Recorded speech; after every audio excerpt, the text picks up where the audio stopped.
जी अस्सलाम वालेकुम, क्या हाल है स्टूडेंट्स? राफे विद लामा इकबाल, क्या हाल है राफे? मैं ठीक ठाक सर, आप सुनाएं कैसे? शुक्र है यार अल्लाह का, अल्लाह का बड़ा करम है। अस्सलाम वालेकुम सर। वालेकुम अस्सलाम। सर कैसे हैं आप? यार मैं तो बहुत ही अच्छा हूँ, तुम्हें तो पता ही है। जी सर आप बहुत अच्छे हैं। अल्लाह का करम है यार, अल्लाह ताला की तरह हमें अच्छा रखे। हाँ आमीन आमीन सर। सुन आमीन, सुन आमीन। और बच्चों क्या हो रहा है? कुछ नहीं सर, अभी एक एक्टिविटी थी, क्लास एक्टिविटी कंप्लीट करके अभी ईमेल किया और फिर आपकी क्लास ज्वाइन की। क्या एक्टिविटी थी? सर कॉस्ट अकाउंटिंग की एक्टिविटी थी, एक एब्जॉर्प्शन मेथड से रिलेटेड था, कोई इनकम स्टेटमेंट बनानी थी और अच्छा अच्छा अच्छा। एब्जॉर्प्शन मेथड हल करना था उसका।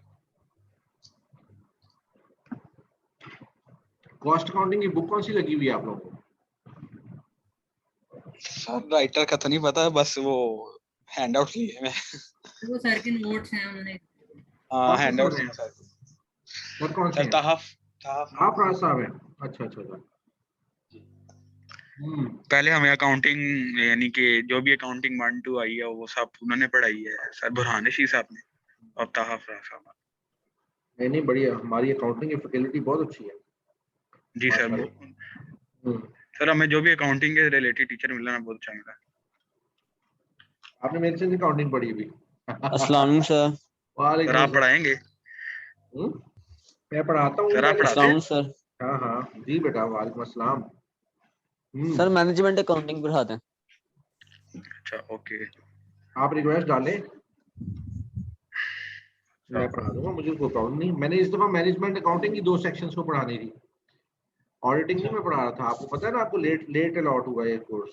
जी सर। हाँ जी हाँ जी सर पहले आमिर शकील साहब पढ़ा रहे थे हमें ऑडिटिंग। तो मैं वो sir 2 course management management accounting accounting पढ़ाए ही हैं। पढ़ाने लगा था। उन्होंने कहा सर जी जी जी आप एक कोर्स 2 दफा ना पढ़ाएं, बल्कि 2 कोर्स अच्छा 2 अलग-अलग पढ़ाएं। ठीक सही। है सर। सर ये मैंने सर चलो आपका नेक्स्ट वॉलपेपर नेक्स्ट डाउनलोड में किया सही। हुआ है। अच्छा किया है? अच्छा है यार वैसे हाँ जी वॉलपेपर। नेक्स्ट हाँ जी सेमेस्टर में स्क्रीन सही। शॉट लिखा था तो आ गया चलो ठीक है, नेक्स्ट सेमेस्टर में भी ट्राई करना। हाँ ये देखना स्ट्रीट आर्ट। इंशाल्लाह। जी जी सर। और भी आए हैं बहुत ज्यादा 4K के अंदर। असल में आर्ट आर्ट जो है ना, वो it's a source of expression है ये। आप अपने आप को एक्सप्रेस करते हैं। अब मैंने सर आर्टिस्ट अपनी पूरी सोल डाल देता बीच में। क्या हुआ? मैं कहा आर्टिस्ट अपनी पूरी सोल डाल देता बीच में। बिल्कुल सही। और सोचा करें आप लोग ना, यार इसने क्या किया है। अब मैं सोच रहा था कि कोई खूबसूरत खूबसूरत वॉलपेपर्स हों जिसके ऊपर अहादीस लिखी हों। आज मैं वो देख रहा था लेकिन मुझे मिली नहीं। लेकिन अब मैंने ये वॉलपेपर लगाना है। This is for all my students. यार ये वाला तो नहीं बनता यार, ये है।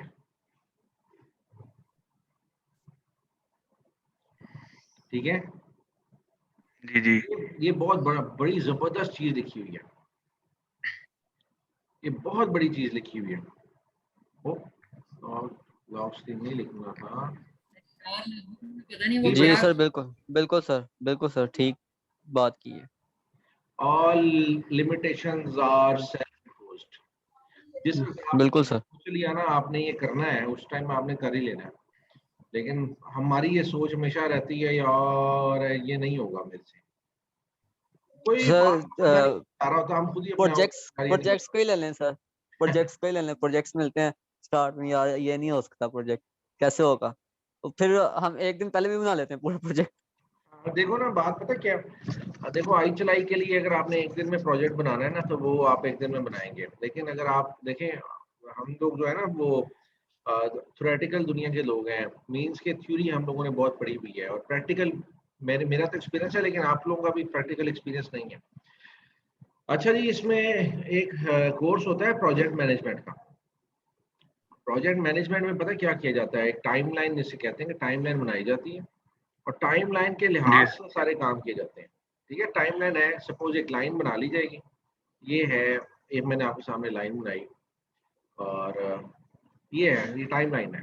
ठीक है जी, अब ये टाइमलाइन है 1 2 3 4 5 6 7, ये देखें जी, मैं 1, इसको 2 3 4 5 6 और ये 7, आप इसको देख सकते हैं 7 days इन अ वीक।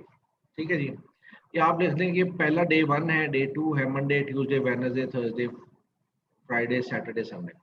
आप इस तरीके से आपने डिवाइड कर दिया। अब सपोज आपका प्रोजेक्ट ड्यू है ऑन 7 डे, प्रोजेक्ट ड्यू की आगे डेट, तो आपने मूव ऑन करना शुरू करना है। जिस बच्चे ने तो ये इसको छोटे छोटे टास्क में आपने सपोज 14 पार्ट्स में आपने अपना प्रोजेक्ट डिवाइड किया था, 14 में डिवाइड किया था, 2 पार्ट्स आपने पहले दिन करने हैं, 2 ही आपने दूसरे दिन, 2 तीसरे, 2 ही चौथे, 5वें, छठे और 7वें दिन आपके जो हैं वो पार्ट्स कंप्लीट हो जाए। देखो ना, बड़ा टास्क जो भी हो, समझ ना आ रहा हो कि किस तरीके से कंप्लीट किया जाए, उसको छोटे छोटे टास्क में जो है वो डिवाइड कर लें। इस तरीके से प्रेशर भी जो है ना वो कम रहता है। आपने जब पहले दिन ही 2 पार्ट कंप्लीट कर लेने ना, आपने कहना यार मैं I have done something, second day आपने और माइलस्टोन अचीव किया, थर्ड डे और माइलस्टोन अचीव किया, और फोर्थ डे आपने जब पहुंच जाना कहना यार मेरा प्रोजेक्ट कंप्लीट हो गया तकरीबन। और अल्टीमेटली 7th डे को जब आपकी प्रोजेक्ट निकल आएगा तो आपके पास एम्पल टाइम होगा कि आप उसको देख सकें कि यार मैंने प्रोजेक्ट जो है वो सही बनाया कि नहीं बनाया। तो इस तरीके से सोचा करो, जिंदगी जो है ना आसान हो जाएगी, है ना, ऐसे है ना। सर कुछ लोग एग्जैक्टली सर, एग्जैक्टली कुछ सर। लोग क्या करते हैं सर, ये प्रोजेक्ट जो है ना एक दिन के अंदर इसने रखा होता है कि पूरा रात 12 बजे तक कंप्लीट करते हैं। यार, हमने भी यूनिवर्सिटी लाइफ ऐसे ही गुजारी है, सुबह बैठे रात को प्रोजेक्ट निकाल के तो बाहर किया है, लेकिन वो क्वालिटी ऑफ वर्क नहीं आता उसमें। और फिर हम डाटा सिस्टम ही है सर। हर प्रोजेक्ट के बाद जब मार्क्स लगते थे ना, उसके बाद हम ये कहते थे यार अगले सेमेस्टर में जो प्रोजेक्ट आएंगे ना हम उड़ा के छोड़ देंगे, उड़ा देंगे सबको। अगले सेमेस्टर में फिर यही हाल होता था। सर हमारे वाला हिसाब है। लेकिन फिर बात ये है कि फिर हमने कोर्स पढ़ा प्रोजेक्ट मैनेजमेंट का, तो प्रोजेक्ट मैनेजमेंट का जब कोर्स पढ़ा उसके बाद जो है ना हमारी जिंदगी में काफी चेंजेस आएंगे। आप भी पढ़ोगे तो आपके अंदर भी चेंजेस आएंगे। सर तूफान में से कश्ती निकालने का मजा ही कुछ और है। ओए सर ओए ओए बेटा, एंटरप्रेन्योरशिप पढ़ा था सर, उसके बाद भी बहुत चेंजेस आई थी मेरे अंदर। क्या पढ़ा था बेटा? सर एंटरप्रेन्योरशिप का सब्जेक्ट पढ़ा था, और सेंटन में ना हमने प्रेजेंटेशन भी दी थी अपने वो प्रोडक्ट की, अच्छा तो अच्छा उससे अच्छा। भी काफी कॉन्फिडेंस मिला था।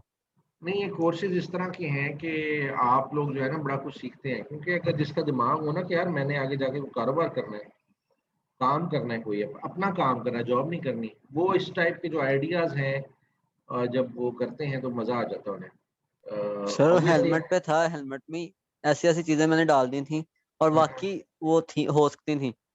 अच्छा। मतलब कि वो पहले नॉर्मल तो है ना कि इसमें डाल दिया हमने, साउंड सिस्टम डाल दिया, ब्लूटूथ डाल दिया, तो वो कुछ अच्छा, ऐसी चीजें थी जो अब जाके एप्पल ने भी कुछ की हैं, एक दो चीजें मसलन डाली हैं सर। मसलन।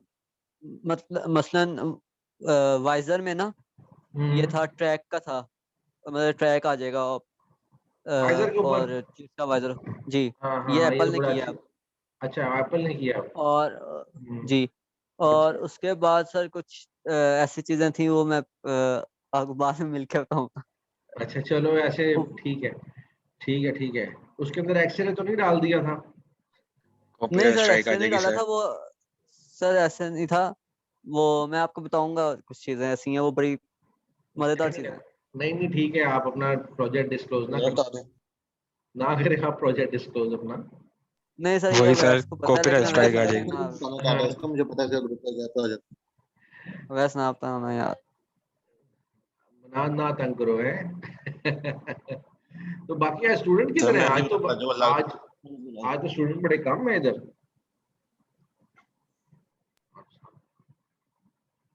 स्टूडेंट बहुत कम है आज क्लास में, किधर गए सारे स्टूडेंट्स? सर पता नहीं लगता सो गए शायद। नहीं सर, 34 33 हैं। सर आप बेटा अभी आप अनाउंस करें कि जो क्लास में आएगा उसको 5 एब्सोल्यूट मार्क्स मिलेंगे। देंगे सर ये ऐसे बच्चे सब ना आएंगे नशा करके सो जाते हैं, मैंने साहब लगाया। सब भूल वो भी गए सस्ते हैं कि वाला, अटेंडेंस के भी पेट्रोल वाला। मार्क्स हैं। नशा 14। प्रोवाइड करते हैं सर। अच्छा चलो कोई नहीं, कोई बात नहीं। अच्छा मुझे एक चीज ये बताएं कि आपकी वो ग्रुप था, आप लोगों ने मुझे भेजा है, क्या कहते हैं, ग्रुप्स बना के भेजे, वो कहाँ पे भेजे, व्हाट्सएप पे? सर अब्दुल सबूर ने आई थिंक आपको ईमेल किया। सर भेजी है। मुझे मैसेज करो, अब्दुल सबूर कहाँ है सबूर? सर आपको व्हाट्सएप किया, अभी आपके नंबर व्हाट्सएप पे पे मुझे व्हाट्सएप कोई भी किया। हाई का मैसेज भेजो ना, ताकि आपका वो नेम आ जाए, नंबर आ जाए ऊपर सबसे। हाँ सबूर करो जरा।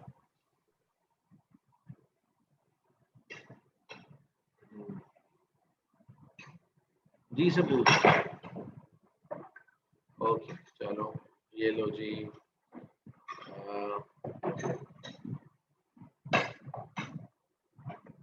ये है जी ऑडिट ग्रुप्स की लिस्ट।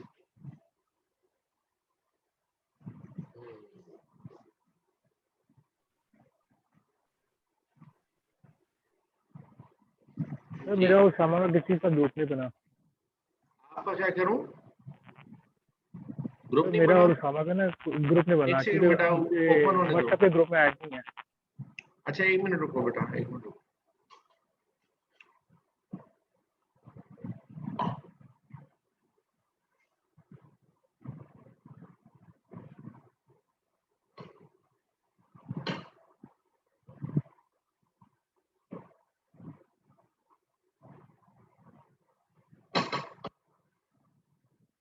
अच्छा जी,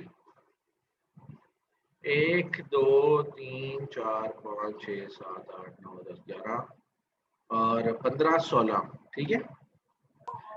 ये अच्छा जी 15 और 16। ये मोहम्मद जैद के साथ कौन कौन है बेटा? किस किस का ग्रुप नहीं बना अभी तक? सर मेरा मोहम्मद शहरियार खान का, उसामा फहद शकील का। अच्छा जी नाजनीन जी बेटा, आपका भी ग्रुप नहीं बना सर मेरा नाजनीन? नहीं सर, मेरा भी नहीं बना। आपका किसी मेल स्टूडेंट से बना दूं मैं ग्रुप? सर देख लें। बेटा आपको स्क्रीन शो हो रही है यहाँ पे? जी सर। ये आप देखो ना, 14 15 और 16 वाला जो ग्रुप है ना, आप इसमें से किसी एक में शामिल हो जाओ। अरूज सादिक को जानती हैं आप? सिर्फ 15 में कर दें। 15 में कर दूं आपको? जी सर। एक मिनट, ये 15 में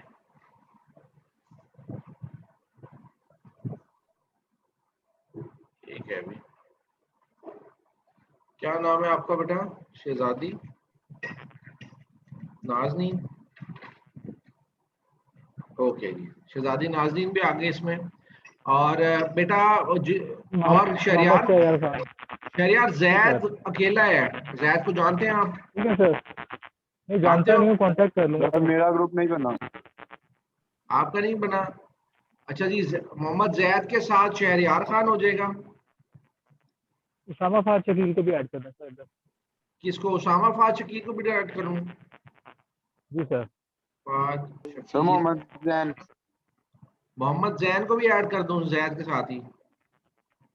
मोहम्मद जैन, ये लो जी, ये 4 बंदे हो गए इकट्ठे। आपको प्रॉब्लम तो नहीं इसमें? ठीक हो गया? Sir thank you. सब इकट्ठे हो गए? किसी और के ग्रुप में टेंशन हो? बाकी सब ओके है?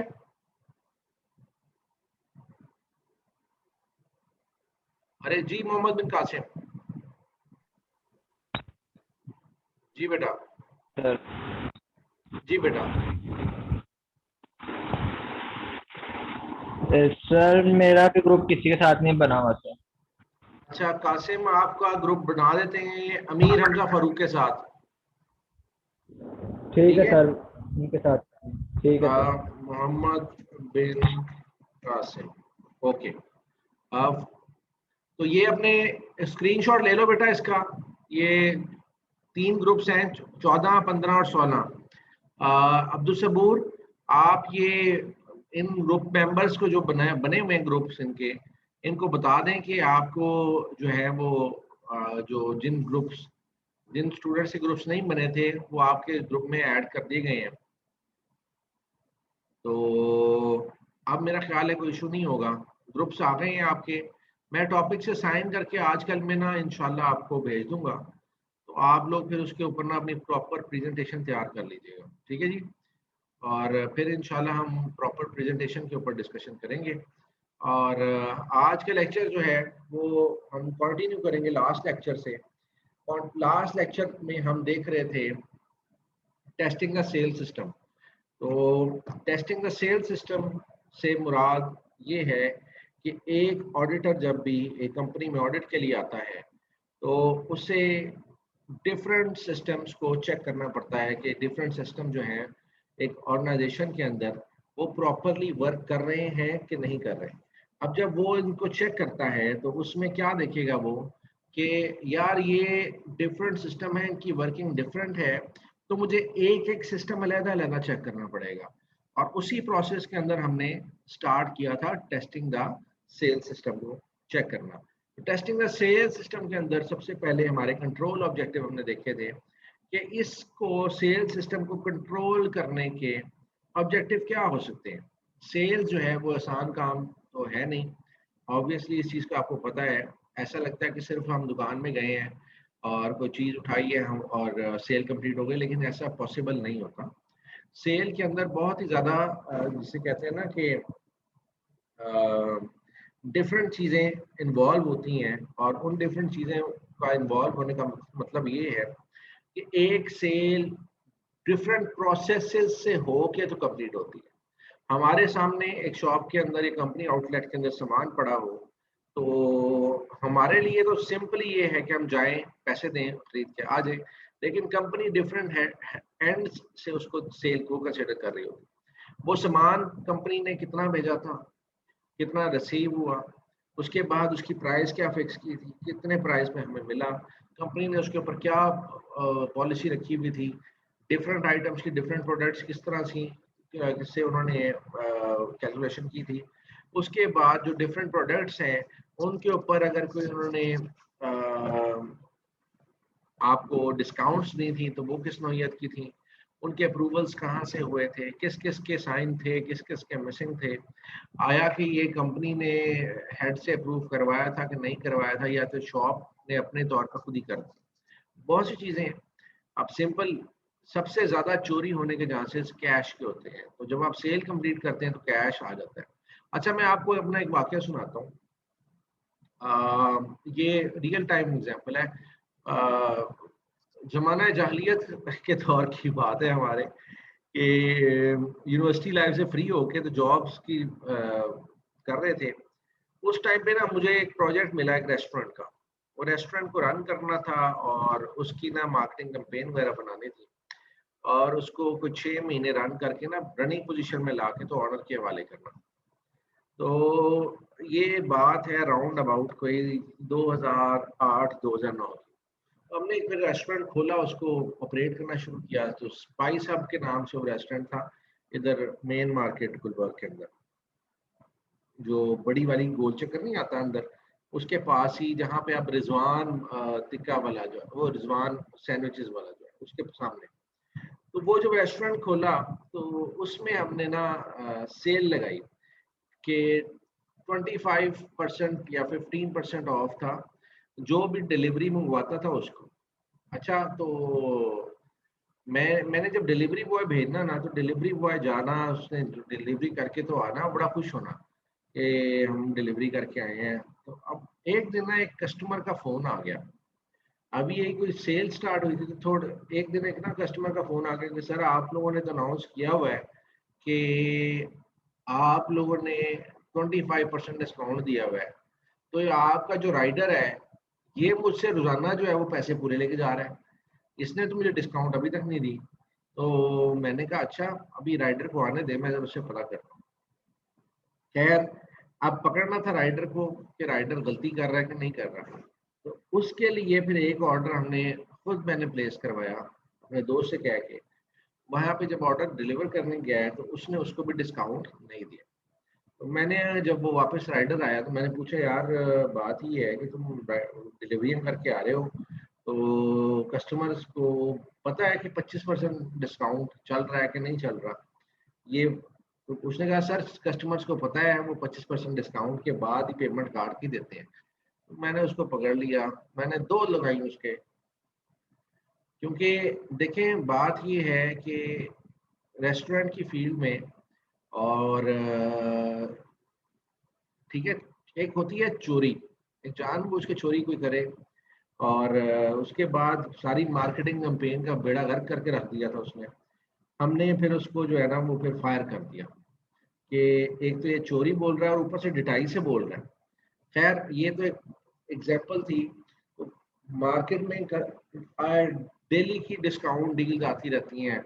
आपके जो कंपनीज हैं वो बहुत ज़्यादा डिस्काउंट डील्स निकालती हैं और अगर वो मार्केट में नहीं पता चलेगी ना तो मार्केट में सेल उस हिसाब से नहीं होगी कंपनी की। तो मार्केट में ये जो सेल्स पर्सन होते हैं इनको भी इंसेंटिव दिया जाता है कि इतनी सेल करोगे जितने पैसे तुम्हें मिलेंगे। आज अब इस सिस्टम के अंदर कितना जबरदस्त किस्म का इम्प्लीमेंटेशन होता है ये आपके सेल्स सिस्टम की जब टेस्टिंग होती है तब भी पता चल सकता है। अच्छा जी, control procedures over sales and debtors, ये लास्ट स्लाइड क्लास में हमने इसको भी देखा था कि कंट्रोल प्रोसीजर्स जो हैं वो कहाँ इन प्लेस हैं सेल्स साइकिल के अंदर। जब ऑर्डर प्लेस होता है उसके बाद जब डिस्पैच होती है प्रोडक्ट्स की, इनवॉइसिंग या क्रेडिट नोट्स बनते हैं, जब कुछ सेल्स रिटर्न आ जाती हैं और सेल्स रिटर्न के बाद जो रिसीवेबल्स होते हैं ऑब्वियसली जिसको आपने क्रेडिट पे सामान दिया है दैट इज योर डेटर, वो आपका डेटर है, उसको अकाउंट रिसीवेबल भी कहते हैं, उससे हमने पैसे लेने होते हैं और अल्टीमेटली आपके बैड डेट्स भी हो जाते हैं। तो ये भी सेल्स से ही रिलेटेड है।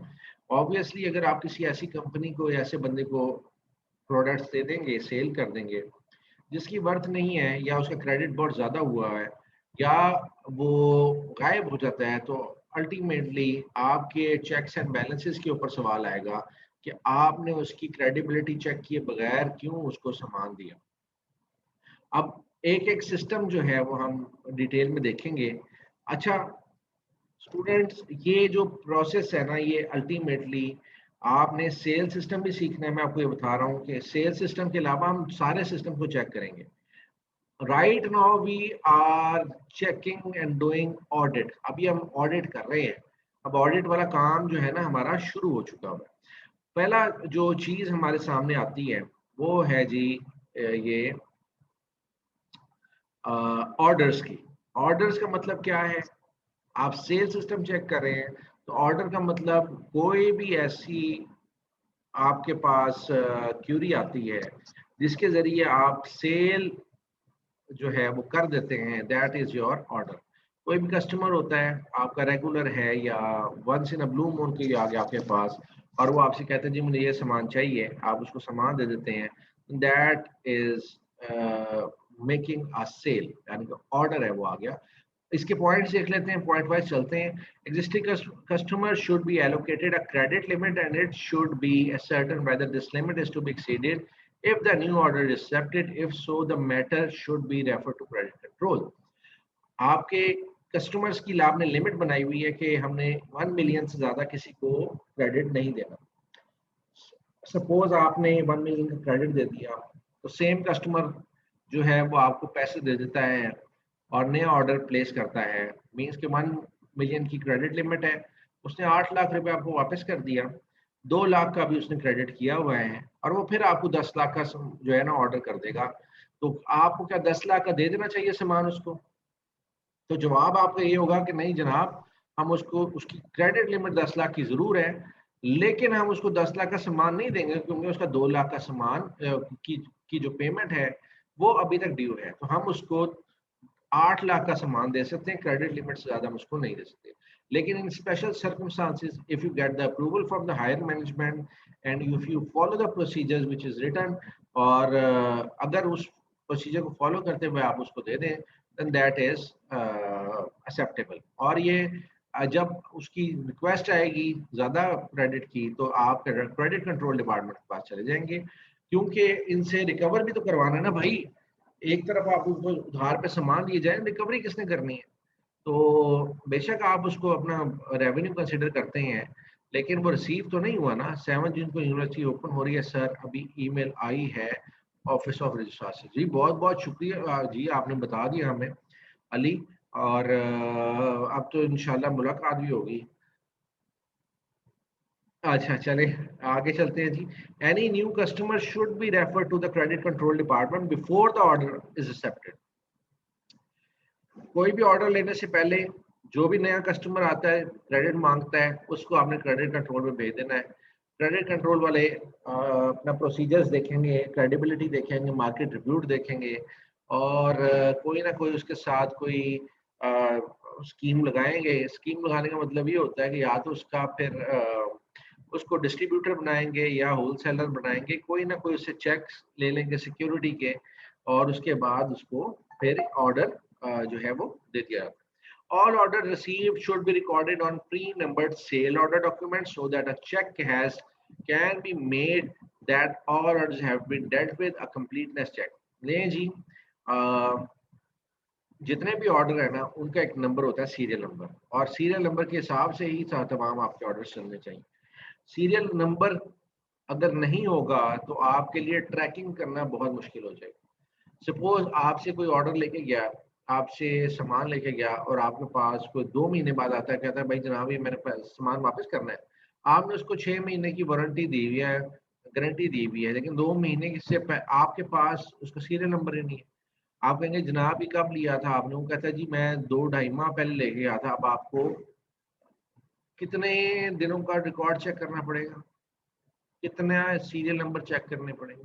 असल में एक दिन का भी रिकॉर्ड चेक करना पड़े ना तो बहुत बड़ी मुसीबत हो जाती है, क्योंकि बड़ी कंपनीज के अंदर डेली की सैकड़ों में ट्रांजैक्शंस हो रही होती है। क्या कह रहा हूं मैं? Hundreds of transaction are taking place on the daily basis.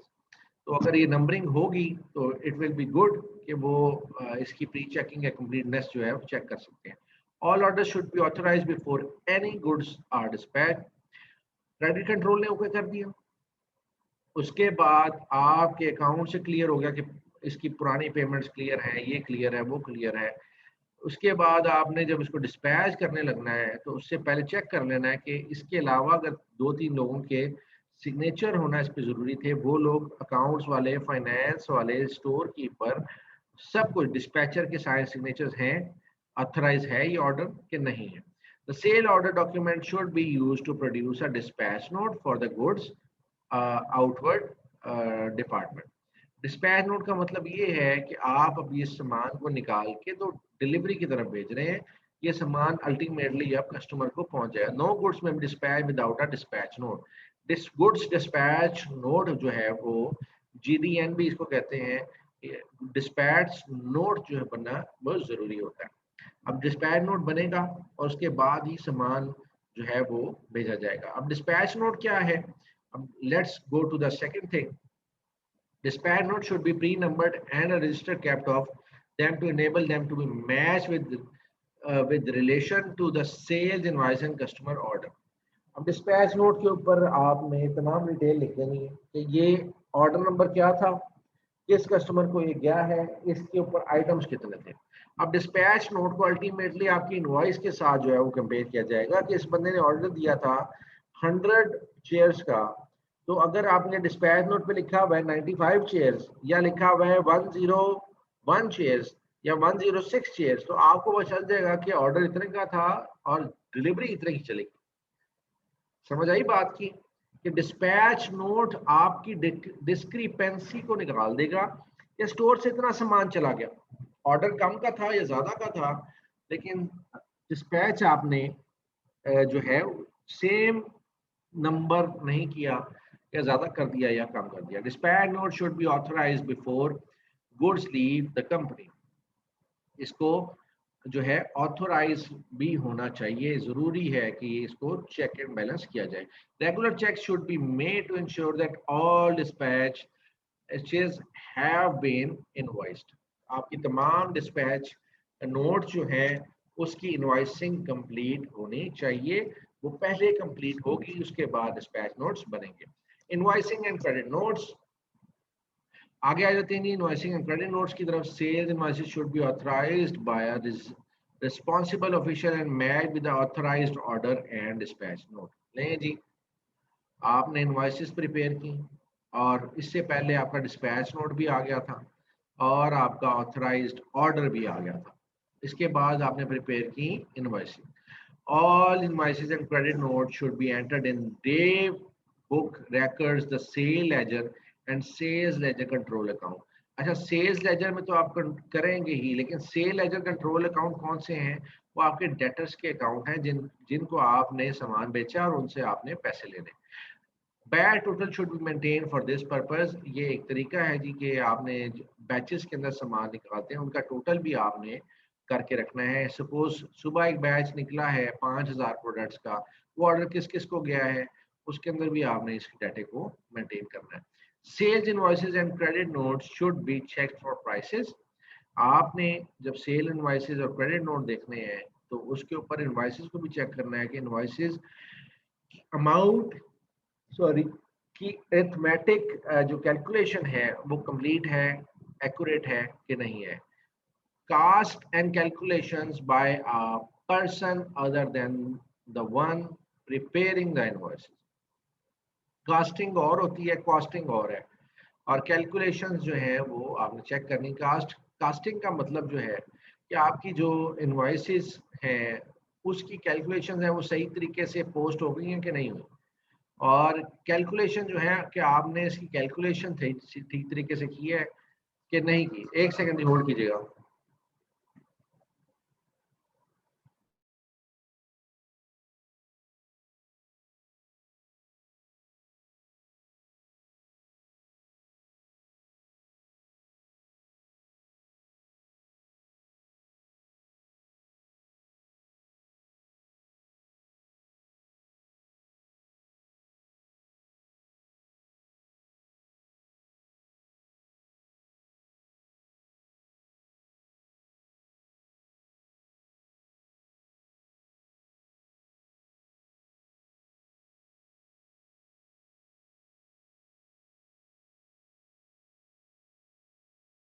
Ji sorry for the delay और इनकन्वीनियंस, वो मुझे कॉल आ गई थी एक इम्पोर्टेंट। अच्छा जी, आगे चलते हैं। All invoices and credit note should be serially pre numbered and regular sequence books checks should be carried out. आपकी जो क्रेडिट नोट्स हैं और इनवॉइसेस हैं उनको प्री नंबरिंग करनी चाहिए। प्री नंबरिंग आपको याद है, हमने जब फ्लो ऑफ डॉक्यूमेंट देखा था तो उसमें डॉक्यूमेंट के ऊपर उससे पहले कुछ नंबरिंग वगैरह हुई थी। फ्लो डॉक्यूमेंट्स पहले भी कुछ डॉक्यूमेंट दिखाए थे मैंने, इनवॉइसेस दिखाई थी आपको, तो उसके ऊपर नंबरिंग बहुत ज्यादा हुई थी। ये नंबर है और वो नंबर जो है ना वो एक दफा चलता है और आगे चलता जाता है। इस एग्जांपल इस तरह से देते हैं, मैं आपको दे देता हूँ कि आप यूनिवर्सिटी में दाखिल होते हैं तो आपको एक सीरियल नंबर इशू होता है जो स्टूडेंट नंबर कहलाता है। अब आप जहाँ जाते हैं, जैसे जाते हैं, जौन से आपने उसमें डिपार्टमेंट में जाना है या जौन सा भी कोर्स लेना है उसके अंदर रजिस्टर करेंगे तो आपका रोल नंबर जो है ना वो आपका सीरियल नंबर जो है वो लाजमी उसमें एंटर करेंगे। अब अली वकार के नाम के या अलीना सुहेल के नाम के 2 या 3 स्टूडेंट्स हैं, तो इनकी पहचान कैसे होगी? ठीक है, इनकी पहचान इनके सीरियल नंबर से होगी जिनको यूनिवर्सिटी ने अलॉट किया। अब जब इनको आज से 5 साल बाद या 10 साल बाद या आगे कहते हैं जनाब हमारी डिग्री है आपने देनी है तो आप डिग्री हमारी दे दें, तो आपको क्या ख्याल है आपका? यूनिवर्सिटी वाले क्या कहेंगे, भाई आप अपना नाम बताएं? वो कहेंगे जनाब आप अपना सीरियल नंबर बताएं। सीरियल नंबर के साथ आपको मैच करेंगे नाम, और जब वो मैच करेंगे नाम सेमेस्टर से आपको डिटेल उनके पास सारी निकल आएगी।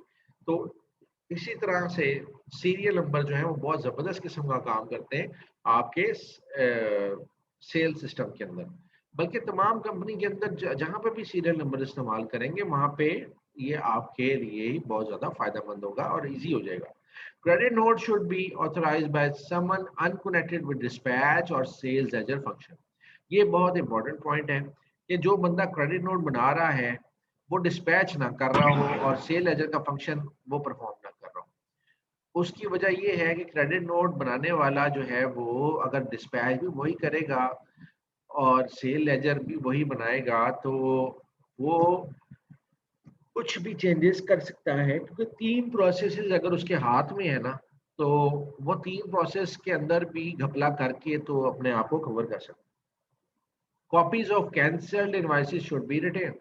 कोई भी इनवॉइस आपने कैंसिल कर दी है तो उसे सीरियल नंबर पूरा करने के लिए भी आपको मेंटेन करना चाहिए, और फॉर द रिकॉर्ड भी मेंटेन करना चाहिए कि यार ये वाली इनवॉइस थी, इसको हमने कैंसिल कर दिया था, ये बन गई थी लेकिन इसको हमने कैंसिल किया है, और कैंसिल किस वजह से किया उसकी रीजन भी लिखेंगे। आप उसको कैंसिल करके रिकॉर्ड का हिस्सा बनाएंगे, ना कि आप उसको फाड़ दें और ज़ाया कर दें।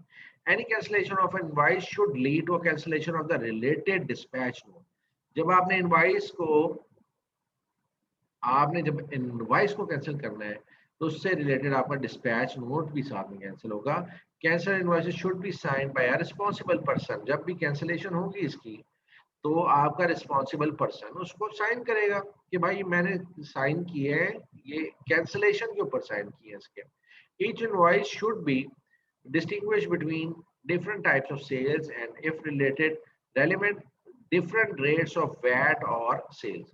आपको याद होगा कुछ चीज़ों पे वैट लगता है, कुछ चीज़ों पे नहीं लगता। फिर इसी तरीके सेल्स टैक्स भी जो है वो बहुत सी चीज़ों पे डिफरेंट है, और ये चीज़ हमने देखनी है कि सेल्स के अंदर ये वेरी किस तरह करता है। अब मैं अगर मेट्रो से शॉपिंग करने जाता हूँ तो शॉपिंग करके जब मैं बाहर निकलता हूँ तो मैं जब देखता हूँ कि आइटम्स की प्राइसेस बड़ी ज़बरदस्त हैं, लेकिन सेल्स और टैक्स जो है उनके डिफरेंट लगे हुए हैं। किसी पे 8% लगा हुआ है, किसी पे 15% लगा हुआ है, किसी पे 1% लगा हुआ है। तो वो आइटम वाइज जो है वहाँ पे चेंजेस हो जाती हैं। Any coding of invoices should be periodically check independently. आपने पीरियोडिकली इसको चेक करना है। पीरियोडिक का मतलब है टाइम टू टाइम इसको चेक करें। आगे आते हैं रिटर्न्स की तरफ। इनवॉइसिंग के बाद आगे रिटर्न्स। रिटर्न्स का मतलब यही है कोई सामान बेचा आपने और अगले को पसंद नहीं आया, खरीदार को, उसने आपको वापस कर दिया, उसने कहा भाई अपना सामान अपने पास रखो, मुझे मेरे पैसे रिफंड कर दो या मेरे खाते में इसको डाल दो, या कोई भी और रीजन है उसको जरूरत नहीं थी सामान की, तो ये रिटर्न जो है वो पॉसिबल हुई। और any goods return by the customer should be checked for obviously damage।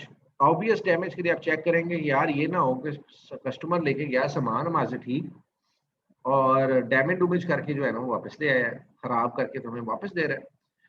और आप जब उसको चेक करेंगे कि यार जब हम रिसीव कर रहे हैं तो इसकी कंडीशन क्या है। A document should be raised. Raise का मतलब है हवा में उठाना नहीं, आपने नया एक डॉक्यूमेंट उसके लिए बनाना है। All goods return should be used to prepare appropriate credit notes. इसके बिहाफ पे आप फिर क्रेडिट नोट्स जो है वो बनाएंगे। रिसीवेबल्स और डेटर्स क्या है जी? रिसीवेबल्स ये वो लोग हैं जिनको आपने एक क्रेडिट लिमिट अलॉट की हुई है, उनका लेजर अकाउंट बना हुआ है और आप फिर उन्हें उसी हिसाब से जो है वो उनकी क्रेडिट लिमिट के लिहाज से सामान जो है वो देते हैं, और फिर ये अपने प्रॉमिस्ड टाइम के ऊपर आपको उस सामान की पेमेंट करते हैं। They are receivables. Receivable ledger control should be prepared regularly and checked to individual sales ledger balances by an independent official। एक सेकंड की होल्ड कीजिएगा दोबारा, सॉरी स्टूडेंट्स, ये सर की कॉल आ रही है, मुझे ये लेनी होगी।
जी सॉरी स्टूडेंट्स, असल में बात ये है कि 6 बज रहे हैं तो लोग समझते हैं कि यार इस टाइम पे हम लोग फ्री होंगे, लेकिन हमारी कुछ टाइमिंग्स ऑड हैं, लेकिन उनका भी कसूर नहीं है, हमारा भी कसूर नहीं है।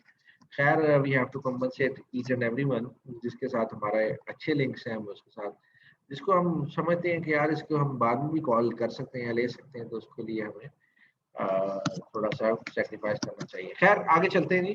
डेटर्स और रिसीवेबल्स की बात कर रहे हैं। Receivable ledger personal should be independent of dispatch and cash receive function. ये जो बंदा इनके लेजर अकाउंट्स बना रहा है ना, ये ही बंदा अगर इनके डिस्पैच या कैश रिसीव फंक्शन को हैंडल करेगा ना, तो आप जाएंगे फंस। उसमें पता है क्या होगा, एक कस्टमर का ऑर्डर आया और अगर ऑर्डर नहीं आया तो यही बंदा कहता है जी इसने ऑर्डर दिया था, मैंने इसको सामान डिस्पैच कर दिया, और डिस्पैच कर देगा किसी और को पैसे लेके। ठीक है जी, यहाँ पे लिखा होगा कि क्रेडिट परचेज है, लेकिन इसको इसने डिस्पैच कर दिया किसी और को कैश लेके। फिर बाज़ औक़ात ऐसे सिनेरियोज में ये होता है कि कैश भी रिसीव कर रहा होता है यही बंदा, लेकिन ये लेजर को अपडेट नहीं कर रहा होगा। उस सिनेरियो में आपको कंपनी को यही लगेगा जनाब इससे इस कस्टमर से हमें अभी तक पैसे नहीं आए, और पैसे असल में आ चुके होंगे और वो बंदा जो है वो अपनी जेब में डाल के निकल जाएगा। तो अल्टीमेटली इस तरह का भी पॉसिबल होता है। मैं जब यूके में था, तो यूके से जब निकला हूँ, तो निकलने के बाद जब मैं पाकिस्तान आया हूँ, तो मुझे एक बंदे के मुतालिक इन्फॉर्मेशन मिली कि एक बंगाली था, और वो बंगाली ने क्या किया कि बंगाली एक मनी एक्सचेंज में काम करता था। मनी एक्सचेंज की उनकी ज़रूरत थी कि उन्होंने ना हर जो है डेली की ना डेली कैश की क्लोजिंग करनी होती है, शाम को कैश जो है वो देना होता है, कंपनी को भिजवाना होता है। उधर क्या बना, उधर बॉक्सिंग डे वगैरह की कुछ सेलें वगैरह थी, और सॉरी बॉक्सिंग डे वगैरह की छुट्टी थी, या कोई 2-3 छुट्टियां इकट्ठी आ गई। उसने क्या किया कि अगर सपोज सैटरडे है, सैटरडे को उसने शिफ्ट क्लोज की, संडे को भी उसने शिफ्ट लगाई, मंडे को भी लगाई और ट्यूसडे को भी लगाई। 3 दिन की छुट्टियां आई थी, 3 दिनों की उसने उसको ओपन रखा। ओपन रखा, वो सारे जहाँ जिससे कैश उसको मिलता था वो रिसीव करता गया, और उसने कहा जी जैसी छुट्टियां खत्म होगी तो आपकी ट्रांजेक्शन्स जो हैं वो अकर हो जाएंगी। वो कैश रिसीव करता गया और उसने आगे कंपनी के अंदर जमा नहीं करवाया, उधर ही अपने पास रखा। और अल्टीमेटली चौथे 5वें दिन उसकी अपनी फ्लाइट थी, वो पैसे लेके निकला और फ्लाइट पकड़ी, सीधा चला गया बांग्लादेश। और पैसे उसने किस तरीके से लेके गया है, ट्रांसफर किए हैं, भेजे हैं, खुद लेके गया है, दिस इज अ मिथ। लेकिन ये है कि वो अच्छा खासा जो है वो लॉस करके पार्टी का गया। तो अगर आप ऑडिटिंग कर रहे हैं, तो आपने अगर कोई वो रखा हुआ है सिस्टम चेक करने का कि यार डेली की डेली जो है वो रिकवरी होगी, पैसे आप लोगों ने लेने हैं, जमा करवाने हैं, प्रोसीजर बनाया हुआ है, तो उसको लाजमी फॉलो करना पड़ेगा। Statement should be send regularly to customers. अगर आप रेगुलरली कस्टमर्स को स्टेटमेंट्स भेजते रहेंगे, तो कस्टमर जो है वो उसको क्रॉस चेक करते रहेंगे और टैली करते रहेंगे। लेकिन अगर आप रेगुलरली नहीं भेजेंगे, तब कस्टमर्स के पास क्या तरीका होगा कि वो आपके साथ बैलेंस को टैली करें। और अगर आप उनको भेज रहे हो तो और उनका बैलेंस ठीक है, तो they are happy as well and you are happy as well. आपको पता है कि यार हमें अभी इनसे कोई पेमेंट रिसीव नहीं हुई, आप दोनों के बैलेंसेस टैली रहेंगे। Formal procedures should exist for following up overdue debts, which should be highlighted either by the preparation of an age list of balances or by the preparation of regular customer statements. तमाम procedures को exist करना चाहिए। Overdue dates का मतलब ये है कि वक्त के साथ साथ आपके कुछ डेट्स होते हैं जो कि अभी तक आपको नहीं मिलते। इनमें से बहुत से जो डेट्स हैं वो बैड डेट्स होते हैं, लेकिन एजिंग स्केड्यूल होता है कि यार आपको एक महीने में इतने पैसे आए, ये आपके सपोज 10 लाख रुपए आपने लेने थे मार्केट से, फर्स्ट मंथ में आपको रिसीव हो गए 6 लाख, सेकंड मंथ में आपको 2 लाख हुए हैं, थर्ड मंथ में आपको 1 लाख हुए हैं। तो एजिंग स्केड्यूल आपको ये दिखा रहा होगा कि किस टेन्योर में आपको कितने पैसे रिसीव हो गए, और अल्टीमेटली फिर आप उसको अगर बैड डेट्स आपके कोई चांसेस हैं तो आपके पास निकल के आ जाए। Letter should be send to customers for collection of overdue debts. आपने जो पैसे लेने हैं कस्टमर से, उनको उसके लिए नोटिस वगैरह भेजने हैं। A policy should be in place for institution of legal proceedings where appropriate. आपकी पॉलिसीज क्लियर हों, क्लियर कट हों और उन्हें आपने आगे बता देना। बैड डेट्स ऐसा कर्जा जो कि बुरा हो गया हो, आपको पैसे मर गए हो, ना मिले। The authority to write off a bad debt should be in writing, ये राइटिंग में होनी चाहिए। ये आपने इसको रिटर्न में लिखा होगा तो बहुत अच्छा है, अगर रिटर्न में नहीं होगा तो फिर आपके लिए प्रॉब्लम है। ठीक है जी। वो कैसे?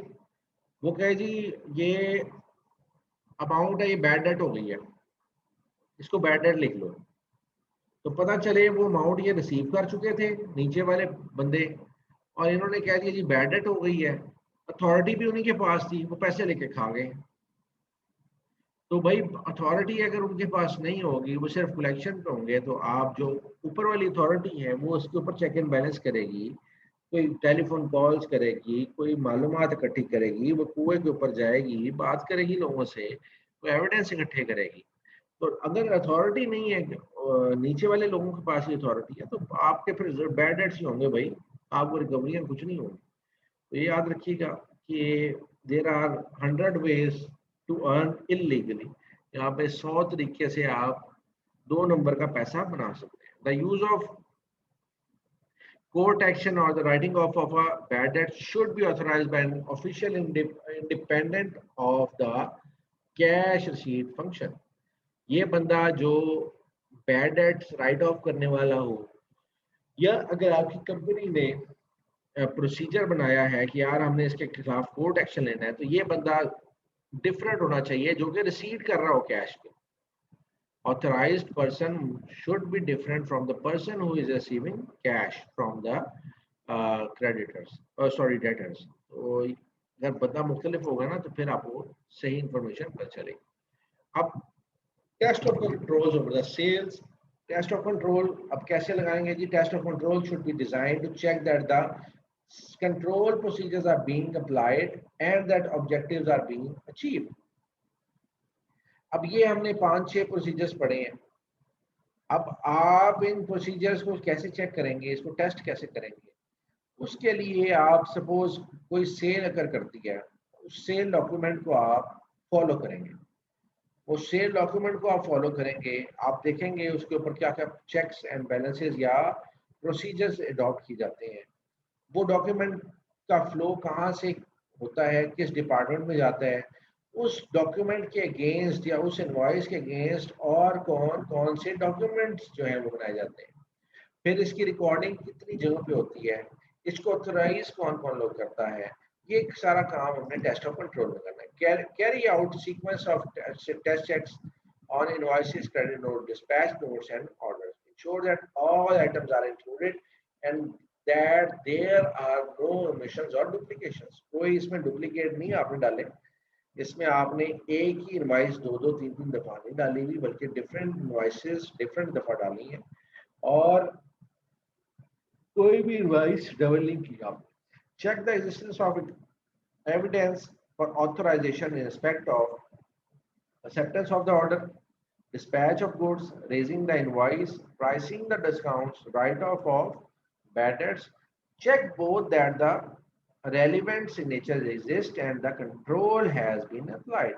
बात बड़ी पते की है उसने कि सारे जो सिग्नेचर जो आपको रिक्वायर्ड थे वो वहां पे मौजूद हैं और कंट्रोल को अप्लाई किया गया है कि नहीं किया गया। Seek evidence of checking of the arithmetical accuracy of invoices including pricing and VAT and sales tax calculation, credit notes, ये तमाम चीजें आपने लिखने नहीं है। This is often done by means of a grid stamp containing several signatures on the face of the document। एक बड़ी सी stamp होती है जिसमें 4 मुख्तलिफ खाने बने होते हैं और 4 डिफरेंट बंदों ने उसको साइन करना होता है।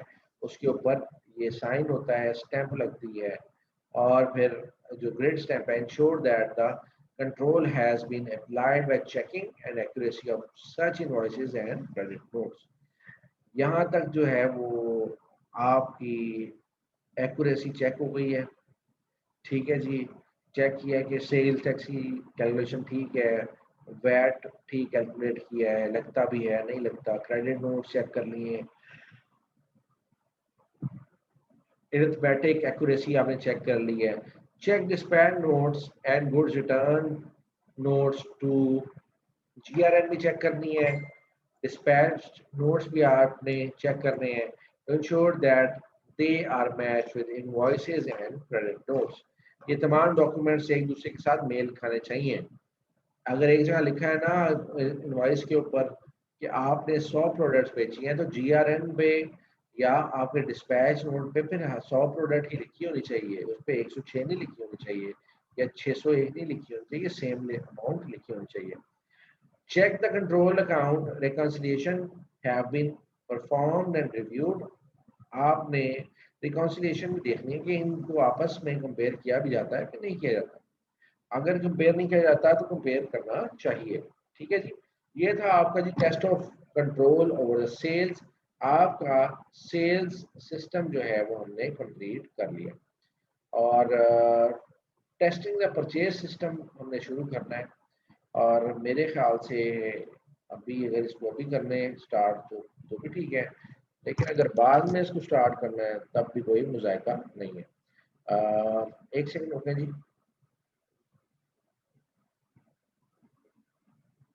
हाँ जी, कोई स्टूडेंट्स को इससे सवाल बनता है, कोई क्वेश्चन आता है जहन में, या मेरी तरह सबको नींद आ गई है?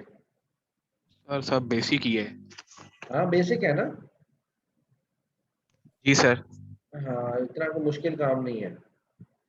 फिर जी आ जाता है सर बाद में कर देते हैं नेक्स्ट क्लास में कर लें। 1 2 3 4 5 6 7 8 लेक्चर्स का मवाद हमारे पास मौजूद है, लेकिन मेरी कोशिश होगी कि हम 2 सिस्टम जो है फिर नेक्स्ट क्लास में कंप्लीट करें, क्योंकि अब आपके कितने वीक रह गए पीछे बेटा?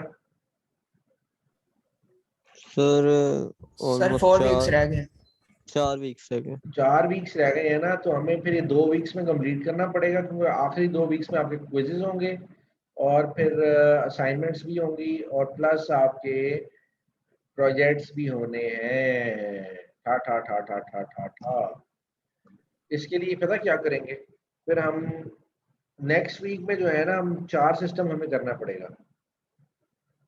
ठीक है जी, ये हमें 4-5 स्लाइड्स करनी पड़ेंगी और जी सर फिर 2 करेंगे, 2 इकट्ठे करेंगे क्लास के अंदर, क्योंकि अब जिस तरह हमने टेस्टिंग सेल्स और परचेज सेल्स सिस्टम किया ना, परचेज सिस्टम इसके साथ रेलिवेंट है, कैश सिस्टम थोड़ा सा डिफरेंट है और फिर ऑब्वियसली थोड़े से और सिस्टम भी है हमारे, लेकिन आपका कोर्स जो है ना वो यहाँ पर 33 स्लाइड्स तक जाएगा और 25वीं अब स्लाइड में पहुंचे हम लोग। 25वीं को हमने कंप्लीट करना है। 25 हो गई है मेरा ख्याल है। ठीक है, तो किसी दोस्त ने मुझे कहा है कि वो जो आपने दिखाए थे ना वॉलपेपर वो ग्रुप में करते हैं। मैं ग्रुप में कर दूं सेंड ये वाले? जी सर, जी सर। ये मैंने ये वाला सिर्फ, था और एक और था। अच्छा मैंने इसमें पता क्या किया है, मैं भी कर देता हूँ। मैं ऑडिटिंग क्लास ऑडिटिंग,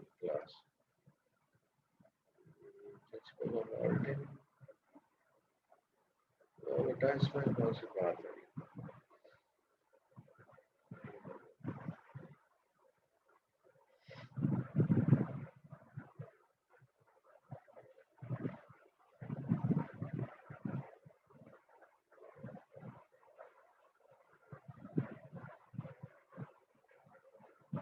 ओके, ये लो बेटा।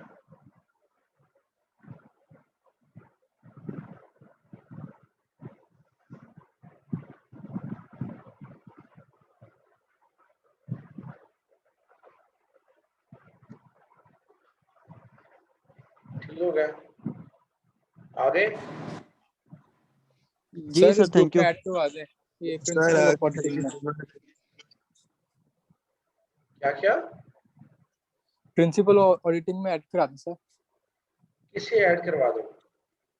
मुझे मोहम्मद शहरियार खान को। मोहम्मद शहरियार खान को ऐड नहीं किया आप लोगों ने प्रिंसिपल ऑफ ऑडिटिंग में? अच्छा, अब मुझे ये बताओ कि यहाँ से कैसे ऐड करेंगे? जिसके पास आपका नंबर ऐड है ना, अच्छा सर इनमें से मैं किसी को नहीं जानता, आपको पता है मैं पुराने बैच का बंदा हूँ, तो वो अच्छा ऐसे हो एक तो एक्स्ट्रा कोर्स करना था इस वजह से। ये शहरियार मुझे मैसेज करो जरा, सर इसी पे चैट पे। मुझे चलो मैं मुझे कर रहा चैट हूँ। पे मैसेज करो, व्हाट्सएप पे ठीक है सर। मैसेज करो भी हो जाता है। सर ये मैं भेज दिया आपको जूम पे। जूम पे भेज दिया है? जूम पे भेजा। अच्छा ये लो, इसका मैं ये देखो देखो देखो, ये आपको मैं ना लिंक यहाँ पे भेज रहा हूँ, इस लिंक के जरिए आप ज्वाइन कर लें, ठीक हो क्या? ठीक है सर। ये मिराज को चला गया मैसेज मेरा, एवरीवन इज वेटिंग, ओके। ये लो अब आ गया, मैसेज आया होगा। जी शहरियार आ गया सर। ओके,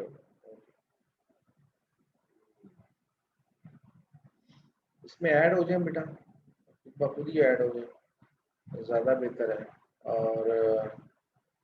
और बताएं आज और क्या करना है अपनी क्लास में? अभी हमारे पास काफ़ी टाइम है, स्पीड हमने काफ़ी पकड़ ली थी, तो कुछ शेयर करना तो बताएं, कुछ शेयर कर लेते हैं जी बच्चों।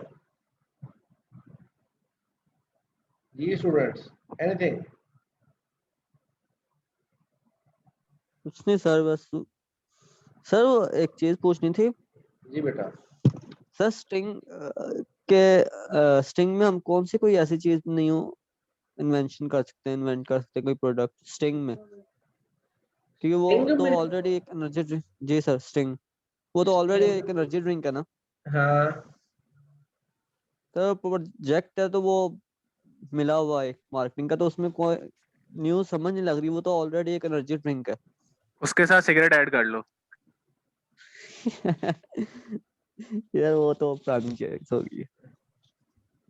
नहीं, ये एनर्जी ड्रिंक के अंदर आप देखो ना, मुझे थोड़ा सा ओवरव्यू दें आप पहले कि आप उसमें सर मार्केटिंग का प्रोजेक्ट है बेसिकली, मार्केटिंग का प्रोजेक्ट है।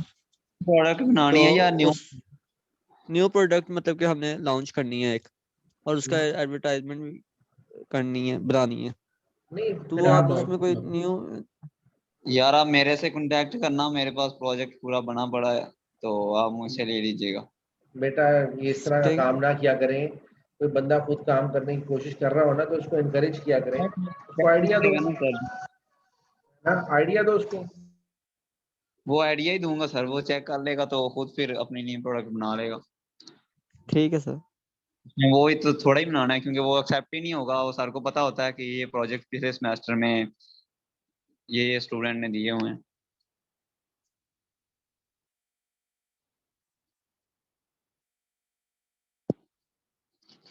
ठीक है सर।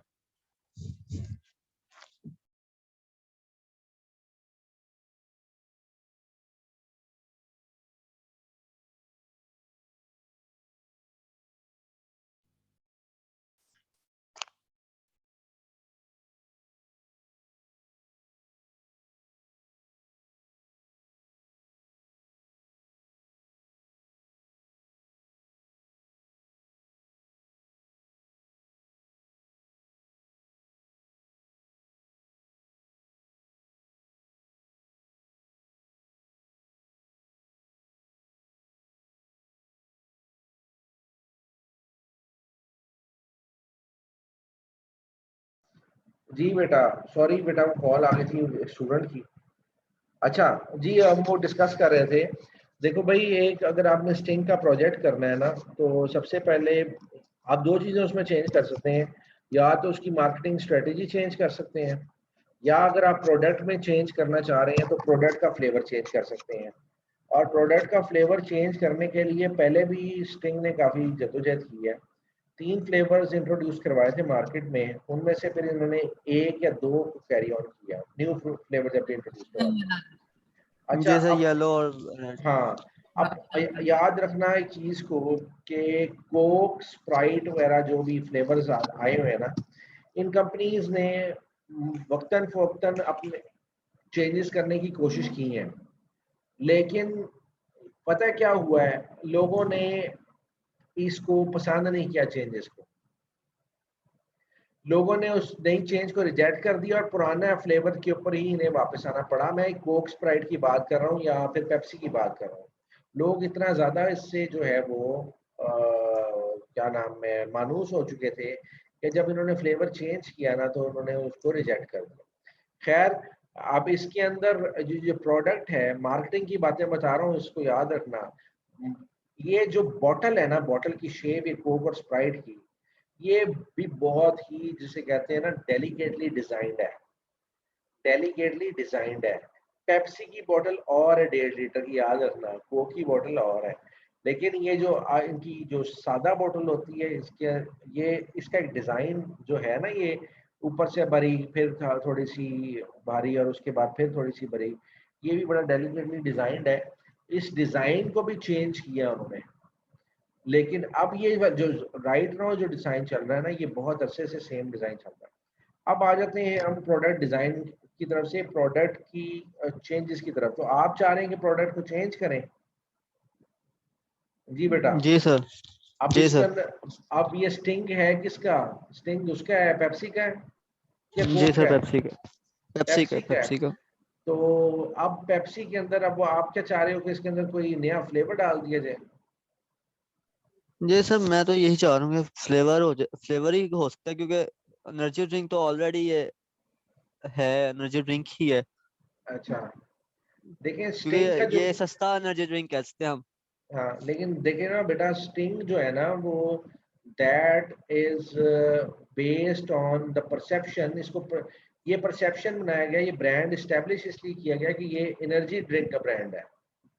तो आपने जो भी नई चीज इसमें इंट्रोड्यूस करवानी है, जो भी प्रोडक्ट इंट्रोड्यूस कराना है, वो एनर्जी ड्रिंक की होगी। फ्लेवर डिफरेंट हो जाए लेकिन एनर्जी होनी चाहिए। अब एनर्जी से भी हमारी मुराद ये है कि उसमें कैफीन की तादाद जो है ना वो ज्यादा होनी चाहिए, ठीक है? कैफीन है। अब बात ये है कि अब इसमें अब आप उसमें यही लिख सकते हो, क्योंकि आप कोई फॉर्मुलिस्ट तो है नहीं। आप इसे कहें कि हमने एक energy drink with more powerful ingredients जो है इसके अंदर जो है हम इंट्रोड्यूस करवा रहे हैं विद हिंट ऑफ क्या कहते हैं, अब कोई पावरफुल सी इंग्रेडिएंट डाल दो इसमें। अब क्या डालोगे जब पावरफुल इसके अंदर? कैफीन तो है, डालोगे ही डालोगे। कैफीन की तादाद ज्यादा कर दो उसमें, ये हो सकता है। मोर कैफीन, Yes, मोर और कैफीन अच्छा कह कोई सकते हो। फ्लेवर देख लेंगे। हाँ, ये फ्लेवर दे दो उसको, कोई और फ्लेवर तो इसका अजीब गरीब ही है, किसी से दवाई के अलावा आप किसी से मिला ही नहीं सकते इसके फ्लेवर सर कोई है। ऐसा फ्लेवर भी हो सकता है कि जिस जो एज इट इज अपनी वो वर्थ रखता हो, कि वो एनर्जी जिससे आती हो। एप्पल फ्लेवर हो गया, एप्पल की एक अपनी वर्थ है, उससे एनर्जी भी आती है। नहीं, एप्पल से खैर वो तो ऑब्वियसली आप ठीक कह रहे हो, एप्पल जूसेस से, और ये जो जूसेस है ना उसमें आपको जी सर। आ जाती है, एनर्जी होती है उसमें। लेकिन कोई ऐसा इंग्रेडिएंट जो आपने पहले ना इस्तेमाल किया हो, कोई ऐसा इंग्रेडिएंट जो पहले इस्तेमाल ना किया हो ना किसी ने। आप देखो डिफरेंट एनर्जी ड्रिंक्स देखो वर्ल्ड के अंदर वो क्या इस्तेमाल कर रही हैं, फिर उसको कंपेयर करो इसके साथ उसके इंग्रेडिएंट्स को। मॉन्स्टर एनर्जी ड्रिंक में क्या चीज़ है, क्या डिफरेंट है वो इससे, क्या कहते हैं, स्टिंग से? सर फ्लेवर थोड़ा सा चेंज है उसका, फ्लेवर मॉन्स्टर चेंज है का। ना, फिर फ्लेवर में उसमें क्या इंग्रेडिएंट चेंज होगा जिसकी वजह से फ्लेवर है उसका चेंज? वो देखना पड़ेगा। हाँ तो वो देखो ना। अब सर स्टिंग, अटेंडेंस लगा लें। बेटा ये रोने वाला कौन है? कौन था ये रोने वाला? ये मुझे बताओ, किसने रोते रोते क्या अटेंडेंस लगाए? सर ये शहजादी है। ये असली वाली शहजादी है, नाम की शहजादी है? शहजादी है। नहीं सर, मैंने सही से बोला था, मेरी आवाज ऐसे आ रही थी। अच्छा चलो ठीक है, शहजादी, शहजादी नाज़नीन रुबाब, बेटा लग जाएगी अटेंडेंस, बेफिक्र हो जाए। मैंने पहले ही आपके कहने से पहले लगा ली भी अटेंडेंस। असल में आज मैं घर से क्लास में अटेंड कर रहा हूँ, तो मैंने आज आप लोगों की पहले क्लास को लगा ली अटेंडेंस। ठीक है जी। अब थैंक यू सर। ठीक है, अब कोई चीज़ डिस्कस करनी है तो मुझे बताएं, वरना फिर हम क्लास को एंड करते हैं। जी बेटा। नहीं सर, बस ठीक है। ठीक है बेटा, बस मिल गया। सर ये स्ट्रिंग में प्रोटीन भी डाल सकते हैं, प्रोटीन नहीं होती इसमें। प्रोटीन शेक बनाना है इसको? नहीं प्रोटीन शेक नहीं बनाना सर। अरे इसके साथ एक एक सिगरेट दें, हाँ वहाँ खुश हो जाएगी तेरी। सर वो तो खाना। मार्केट स्ट्रेटजी है ना, एक बोतल के साथ एक। नहीं वो ऑब्वियसली ये प्रोडक्ट के अंदर तो नहीं ना चेंजेस आएंगे इसमें, प्रोडक्ट तो बेसिकली वही रहा ना। तो वो तो प्रोटीन में दूध भी तो डाल के जैसे बनाते हैं। जैसे सर लेज के साथ ज्यादातर इसको लिंक किया जाता है, पेप्सी को किया जाता है। पेप्सी को। नहीं वो सर तो अक्सर दूध मार्केटिंग वाली दुकानों स्ट्रेटजी पे है ना। स्ट्रिंग पड़ी होती है दूध सोडा के लिए। स्टिंग पड़ी होती सर है? आपने अटेंडेंस ली थी? सर वो बेटा, ले लाल लीजिए। कलर की बोतल पड़ी नहीं होती है अक्सर, वो कौन सी बोतल होती वो रूह अफ़ज़ा की होती है बेटा। या सोडे की होती है, मीठे सोडे की स्टिंग। यस, स्टिंग के साथ नेशनल चाट मसाले का डब्बा फ्री, फिर देखना कैसे मिलती है। चलो कोई नहीं, आप ही इसको डिस्कस करो। तो बाकी ये है कि प्रोडक्ट देखो कि कंपैरिजन कर लो बेटा। बात पता क्या है, वो कोई भी चीज़ क्लिक कर सकती है क्योंकि आप लोग क्या कहते हैं वो है। आपने देखी है इन्होंने कैंपेन चलाई थी जब प्रोडक्ट चेंज किया था, उन्होंने लोगों के पास गए थे, उनसे कहा था कि आप कौन सा फ्लेवर पसंद करेंगे। वो लोगों ने फ्लेवर पसंद किया, इन्होंने उसको चलाया। अब तो मेरे ख्याल से 2 ही स्टिंग चल रही है, रेड से कलर की है, एक येलो से कलर की है। इसी तरह ही जी है। सर, ऐसे ही तो ऐसे बस ही वो बाकी येलो तो और इतनी नजर ही नहीं आती, वो तो इस तरह जिस तरह सिरप पी रहे हो आप। हाँ तो बस इसी तरह ही है ना, वो जी सर, वो तो कम कामयाब है। नहीं ना हुआ। लेकिन आप ये देखो अभी कोक ने मिंट मार्गरीटा इंट्रोड्यूस करवाया हुआ है, मिंट वो ना स्प्राइट मिंट के नाम से।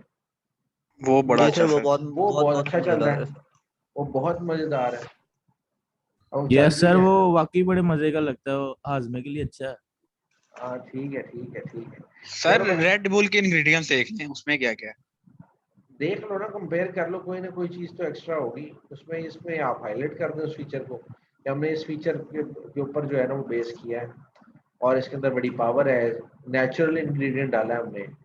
सर सेल के लिए कंपनी स्टार्च एंड विन की ऑप्शन भी निकालती है, स्क्रैच एंड विन की। ओके ओके, ये वो तो सेल स्ट्रेटेजी है ना भाई। वो कह रहा है प्रोडक्ट के अंदर चेंजेस करनी है। प्रोडक्ट के अंदर चेंजेस यही होगा कि उसका फ्लेवर चेंज हो जाएगा या आप उसकी क्वांटिटी चेंज कर सकते हैं, सेम प्राइस में रख सकते हैं, ये इस टाइप की चीज़ें आ सकती। चले जी, आज का कंक्लूड करते हैं, फिर इंशाल्लाह नेक्स्ट क्लास में मुलाकात होती है। ओके फिर बेटा, अपना ख्याल रखिएगा। अल्लाह हाफिज़। अटेंडेंस हो गई है बेटा? अल्लाह हाफिज़।